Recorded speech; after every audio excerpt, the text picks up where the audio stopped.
Welcome back once again, kapatid, to Chapter 2 of the Civil Code. Welcome to the chapter on human relations.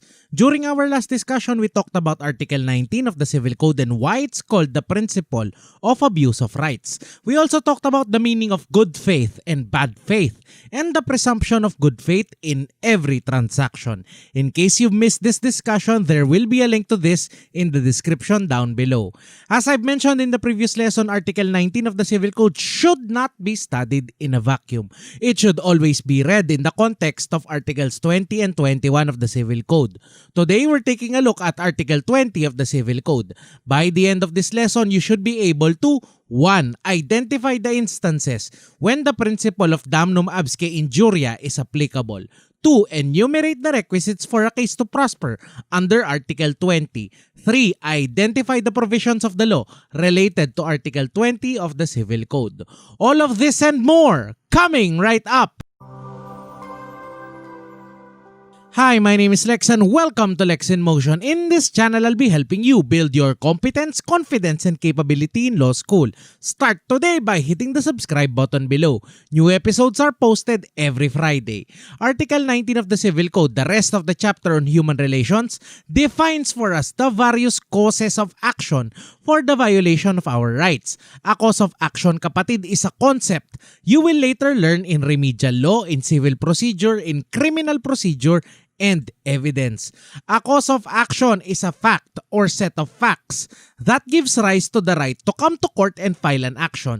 Sa madaling sabi, kapatid, ang cause of action ay ang iyong basis o basehan kung bakit o paano ka makakalapit sa ating hukom. For example, X is an employee of ABC company. He works as a graphic designer and video editor for the company. They receive a lot of bulk orders during December and June, the peak months for the wedding industry. During these times, he is made to work beyond 8 hours each day. Ngayon, kapatid, alam naman natin na ayon sa Labor Code, anumang trabaho lampas sa 8 oras sa loob ng isang araw ay may karampatang overtime pay. Mayroon dapat siyang karagdagang 25% on his hourly rate for all hours of work in excess of 8 hours each day. Aabot yan ng 30% kung sakaling rest day niya, regular holiday or special day. If he ever files a complaint before the Department of Labor and Employment or DOLE, then the cause of action of X is the non-payment of his overtime pay. The reason why he is coming to court is to collect on his overtime pay the 25% na dapat idagdag sa kanya. That is his cause of action. For the part of his employer, ABC company can also come before the DOLE and prove that X receives his overtime pay. If the company is able to present payslips, time records, or other documents to show that X actually received his overtime pay, then they can have the action or complaint of X dismissed. The ground for the dismissal is no cause of action. In effect, sinasabi ng ABC company na wala pong basihan para mag-complain si X. Kung si X naman ay nagtungo sa DOLE at sa Regional Arbitration Branch ng National Labor Relations Commission at sinabi niya na mahirap po ang aking trabaho, lagi pong absent ang aking mga kasama at gusto ko po ng dagdag na sweldo, then ABC company can have this complaint dismissed because X lacks a cause of action. Nowhere in the Labor Code can we find an instance where an employee has the right to an increase in pay because he finds the work difficult. The DOLE is not the proper place to bargain for better conditions at work.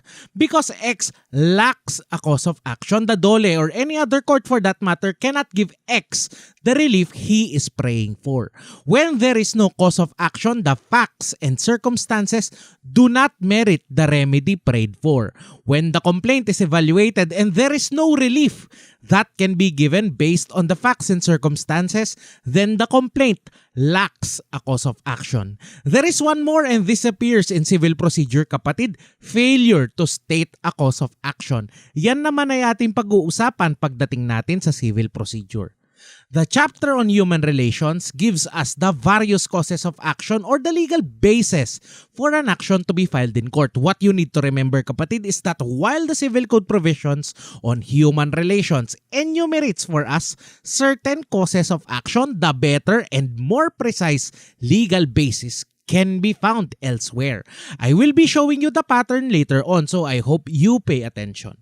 Article 20 of the Civil Code provides that every person who, contrary to law, willfully or negligently causes damage to another shall indemnify the latter for the same. Kung tutuusin kapatid, napakaiksi lamang na provision na nakasaad sa Article 20 ng Civil Code, but in my view, it is a very loaded provision. It contains a lot of new words or words with technical meaning in other subjects or aspects of the law. I want to help you understand this provision and let's begin by breaking it down. Tulad ng Article 19 at marami pang provisions ng Chapter on Human Relations, ang Article 20 ay inilalatag para sa lahat. Every person. Pasok syempre dito ang natural person at ang artificial person. Article 20 provides that every person who causes damage to another on the basis of an act or series of acts that are contrary or against the law shall be liable for the damage caused. Bago nating ipagpatuloy kapatid, unahin na muna nating unawain kung ano ba ang ibig sabihin ng batas sa salitang damage. Ano ba ang ibig sabihin ng damage? Damage is the loss, hurt, or harm that is the result of an injury. An injury, on the other hand, is the illegal invasion of a legal right. When the two of them are combined, an injury resulting to damage, then there is a cause of action. This is called Damnum Absque Injuria. Halimbawa, A ordered a laptop from XYZ store during the bounce back sale. He paid for it before it was shipped. XYZ store shipped the item through one of its couriers, T&J Express. Kaso kapatid, barubal ang handling ng courier. Ibinabalibag ang parcel kahit natadtad ito ng sticker na fragile. Dumating ang parcel ni A, napunit ang box, basag ang LCD at hindi na gumagana ang laptop. In this scenario, A has the legal right to receive the item in good condition. He has the right to inspect the parcel before he communicates his approval and acceptance of the laptop. This legal right was violated by T&J Express, the courier in our example, when it was negligent with its shipping and handling of the parcel. The damage in this case was the broken laptop and all the things that A could have done with the laptop had he received it in good working condition. In this case, A was injured and as a result of this injury, he suffered damage. Because there is now injury and damage, he has the cause of action to hold the seller or the courier liable. Is it possible to suffer damage without injury? Can there be a cause of action if there is only damage and no injury?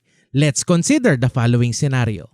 G is the owner of a house and lot in Trece Martires, Cavite. He bought the land when there were very few people in the subdivision. He built a house with a lot of windows. Beside his property was a vacant lot. Actually, sunod-sunod na mga bakanting lote. Maaaring hindi pa nabebenta o may nakabili na, pero wala pa ring nagpapatayo ng bahay. When G built his house, he made sure that he had a lot of windows facing the vacant lot. He even had a small balcony on the second floor where he would enjoy his morning coffee overlooking the vacant lots. G also went and planted banana trees, various vegetables, and a small herb garden on the vacant lots. Life was good and he felt like he was back in the provinces. One day, H and his family visited the lot beside the house of G. They liked what they saw and purchased the land.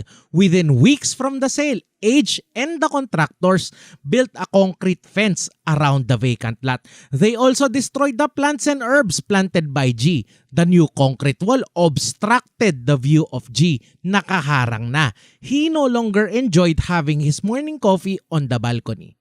Question: did G suffer damage? Was there an injury on the part of G? What is the liability of H to G, if any?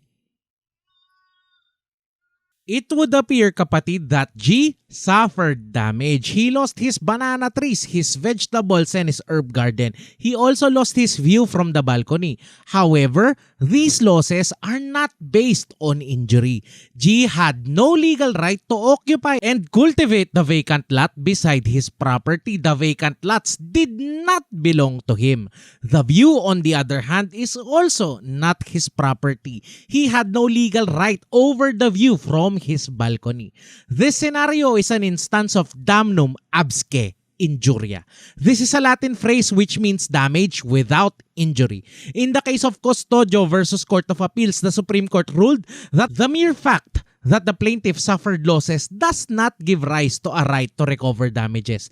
To warrant the recovery of damages, there must be both a right of action for a legal wrong inflicted by the defendant and damage resulting to the plaintiff therefrom.